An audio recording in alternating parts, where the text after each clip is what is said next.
Hi అండి, అందరికీ నమస్తే. Welcome back to Vanabhojanam. ఈరోజు రెసిపీ వచ్చేసి పల్లి నువ్వుల సున్నుండలు. నేను సున్నుండల్ని చేసేటప్పుడు ఎప్పుడైనా సరే దాంట్లోకి పల్లీలు కానీ నువ్వులు కానీ లేదంటే ఎండు కొబ్బరి కానీ ఇలా యాడ్ చేస్తూ ఉంటాను. అలా అయితేనే మనకి ఎక్కువ బెనిఫిట్స్ ఉన్నాయన్నమాట. సో నేను ఏ విధంగా ఈ సున్నుండల్ని ప్రిపేర్ చేస్తానో చూపిస్తానండి. మీరు కూడా ఒకసారి నా స్టైల్లో ప్రిపేర్ చేసి మీ పిల్లలకు కానీ పెద్దలకు కానీ సర్వ్ చేయండి. ఇది చాలా హెల్దీ అండి. రక్తహీనతతో బాధపడుతున్న వాళ్ళకి లేదంటే కీళ్ళ నొప్పులతో బాధపడుతున్న వాళ్ళకి దీన్ని రోజుకొకటి చొప్పున పెట్టేసేయండి. రక్తం పెరుగుతూ ఉంటుంది అండ్ కీళ్ళ నొప్పులు కూడా తగ్గిపోతాయి అన్నమాట. ఇలా పిల్లలకి పెద్దలకి ఇస్తూ ఉంటే వాళ్ళ ప్రాబ్లమ్స్ అనేవి క్లియర్ అయిపోతూ ఉంటాయి అన్నమాట.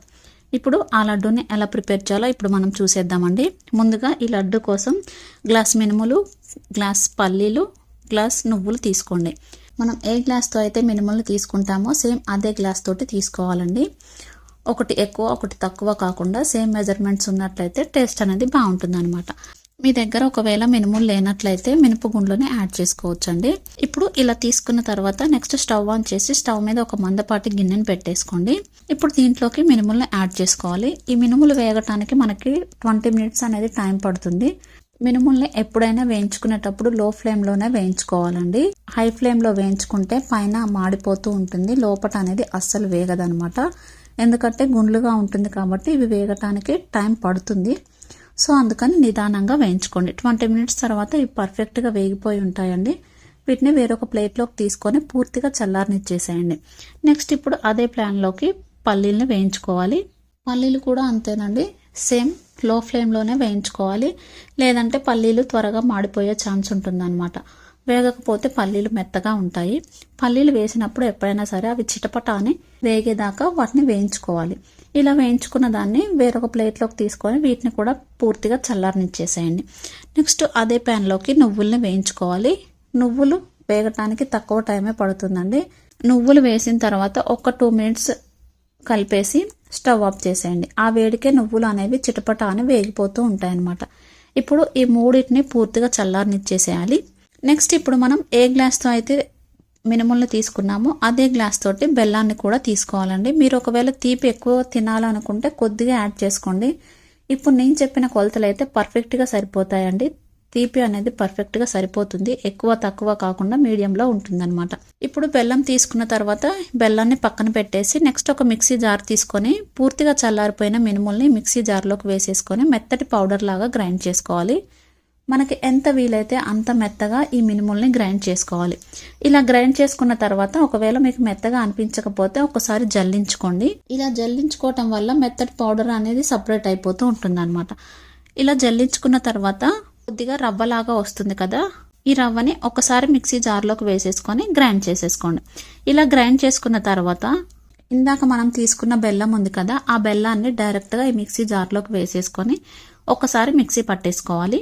ఇలా మిక్సీ పట్టేసుకోవటం వల్ల మనకి బెల్లం క్రిస్పీ ఉండకుండా ఫైన్ పౌడర్ లాగా అయిపోతుంది అనమాట. సో అందుకని మినుముల్లోనే ఈ బెల్లాన్ని యాడ్ చేసుకోవాలి. పల్లీల్లో కానీ నువ్వుల్లో కానీ యాడ్ చేసుకొని గ్రైండ్ చేసుకుంటే మనకి మెత్తగా అయ్యే ఛాన్స్ ఉందన్నమాట. అదే మినుముల్లో వేసుకున్నట్టయితే బెల్లం అనేది అస్సలు మెత్తగా అవ్వదండి.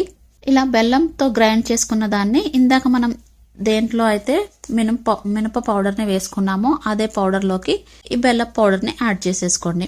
నెక్స్ట్ ఇప్పుడు అదే మిక్సీ జార్లోకి పల్లీలను కూడా వేసేసుకొని పల్లీలను కూడా మెత్తటి పౌడర్ లాగా గ్రైండ్ చేసుకోవాలి.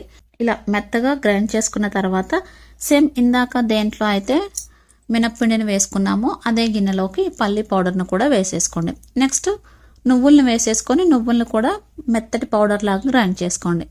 ఇలా ఈ మూడింటిని ఒకసారి బాగా కలిపేసుకోవాలండి. ఈ బెల్లం పౌడరు, మినుమ పౌడరు అండ్ పల్లీ పౌడర్, నువ్వుల పౌడర్ మొత్తం పూర్తిగా కలిసిపోవాలి. ఇలా కలిసిపోయేంత వరకు ఒక 5 మినిట్స్ వరకు బాగా కలిపేసుకోండి. ఇలా కలిపేసుకున్న తర్వాత ఒక్కసారి లడ్డు చేయడానికి ట్రై చేయండి. మనకి ఇలా విడిపోతూ ఉంటుంది కదా, లడ్డు ఎప్పుడైనా సరే మనకి గట్టిగా ఉండాలండి, ఇలా విడిపోవద్దు. సో అందుకని మనం దీంట్లో కొద్దిగా నెయ్యిని యాడ్ చేద్దాం. మనం తీసుకున్న కొలతకి ఏ గ్లాస్తో అయితే మినుముల్ని తీసుకున్నామో అదే గ్లాస్ తోటి 1/4 నెయ్యిని తీసుకుంటే సరిపోతుందండి. నెయ్యిని బాగా హీట్ చేసి హీట్గా ఉన్న నెయ్యిని ఈ పౌడర్లోకి యాడ్ చేసేయండి. ఇలా ఒకసారి గరిటతోటి కలిపేసుకోండి. ఇప్పుడు మీకు పట్టుకునేంత వేడి ఉన్నట్లయితే పట్టుకోగలము అనుకుంటే ఈ గరిటెని తీసేసి చేతితోటి మొత్తం ఈవెన్గా కలిసేటట్టు కలిపేసుకోండి. ఇలా కలుపుకున్న తర్వాత ఒక్కసారి లడ్డు కట్టడానికి ట్రై చేయండి. లడ్డు అనేది పర్ఫెక్ట్గా వచ్చేస్తుందండి. నేను చెప్పిన కొలతలకైతే ఈ నెయ్యి అనేది పర్ఫెక్ట్గా సరిపోతుంది, లడ్డు కూడా వచ్చేస్తుంది. ఈ మినుములతో చేసే లడ్డూని ఎప్పుడైనా సరే గట్టిగా ప్రెస్ చేస్తూ చేయాలండి, లేదంటే మనకి ఎంత నెయ్యి పోసినా సరే లడ్డు అనేది రాదు. కొద్దిగా గట్టిగా ప్రెస్ చేస్తూ చేస్తున్నట్టయితేనే మనకి ఈ మినుములతో చేసిన లడ్డు అనేది వచ్చేస్తుంది అనమాట. సో నేను వీడియోలో చూపిస్తున్నట్టుగా ఇలా గట్టిగా ప్రెస్ చేస్తూ లడ్డూని ట్రై చేయండి, మీకు లడ్డు అనేది పర్ఫెక్ట్గా వస్తుంది. ఇలా లడ్డు చేసేటప్పుడు మనకి నెయ్యి అనేది బయటికి రావాలండి, చేస్తుంటేనే నెయ్యి అనేది మన చేతికి వచ్చేస్తుంది అనమాట. అలా వస్తేనే మనకి లడ్డు అనేది పర్ఫెక్ట్గా వస్తుంది. ఇప్పుడు లడ్డూని తుంచడానికి ట్రై చేయండి, పొడి పొడిగా అస్సలు ఊడిపోవద్దు, ఇలా 2 పార్ట్స్గా విడిపోవాలి. అలా అయితేనే మనకి లడ్డు అనేది పర్ఫెక్ట్గా ఉండి తినేటప్పుడు కూడా పొడి అనేది రాలకుండా ఉంటుంది అనమాట. ఇలా పూర్తిగా అన్ని లడ్డూల్ని ప్రిపేర్ చేసుకొని స్టోర్ చేసేసుకోండి. ఇది దాదాపు మనకి ఒక 1 మంత్ వరకు స్టోర్ ఉంటుందండి.